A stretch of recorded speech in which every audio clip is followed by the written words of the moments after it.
నా పేరు Swathi, George Reddy PDS Osmania university president, Telangana state girls convenor. JNTU Hyderabad రిజిస్ట్రార్గా జయలక్ష్మి గారు నియామకం అవ్వడం జరిగింది. కానీ నియామకమైన కొద్ది రోజుల్లోనే తనపై కుట్ర చేసి తన పదవి నుండి, రిజిస్ట్రార్ పదవి నుండి తొలగించడానికి అటు ఒకవైపు ప్రభుత్వాలు, మరోవైపు బ్యూరోక్రాట్స్ ఒత్తిడి చేస్తున్నట్టుగా వార్తలు అందుతున్నాయి. దీన్ని మేము తీవ్రంగా ఖండిస్తున్నాం. జయలక్ష్మి గారు ఉస్మానియా యూనివర్సిటీలో బీటెక్ చేసి, ఎన్ఐటి వరంగల్లో మాస్టర్స్ చేసి, ఆ తర్వాత జేఎన్టీలో పిహెచ్డి చేసి 100కు పైగా international and national journals credits ఉన్నటువంటి వ్యక్తి.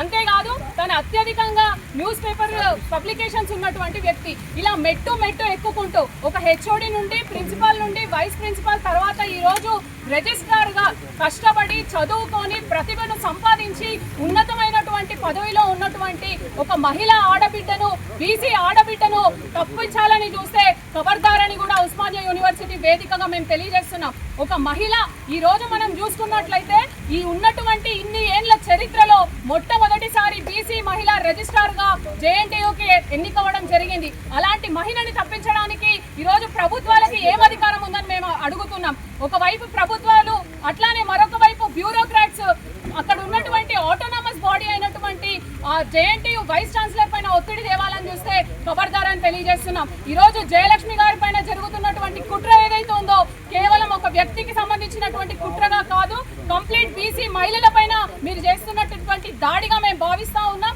ఖచ్చితంగా బీసీ మహిళలందరూ, ఉస్మానియా యూనివర్సిటీ విద్యార్థులందరూ ఖచ్చితంగా దీన్ని ఎదుర్కొంటామని కూడా మేము తెలియజేస్తున్నాం. మీ కుట్రలు బంద్ చేయకపోతే అవసరమైతే ముట్టడిస్తాం. రేవంత్ రెడ్డి గారి ఇంటిని కూడా ముట్టడించడానికి వెనకాడబోము.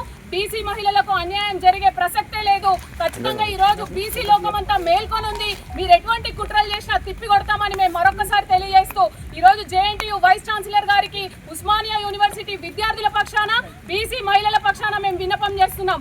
ఆటోనామస్ బాడీ అయినటువంటి యూనివర్సిటీని మీరు తీసుకున్నటువంటి స్టాండ్ కి కట్టుబడి మీరు ఉండాలని, మీ వెనక న్యాయంగా ఉన్నటువంటి ప్రతి వాళ్ళ వెనక బీసీ మహిళలు కానీ, ఉస్మానియా యూనివర్సిటీ విద్యార్థులుగా మేము ఖచ్చితంగా ఉంటామని ఈ సందర్భంగా తెలియజేస్తూ, ప్రభుత్వం ఎటువంటి జోక్యం చేసుకునే అధికారం, హక్కు మీకు లేదు.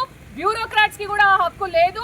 బీసీ మహిళలను, అధికారంలో ఉన్న వాళ్ళను కాపాడుకోవడానికి ఖచ్చితంగా మేము ముందుంటామని ఈ సందర్భంగా తెలియజేస్తున్నాం.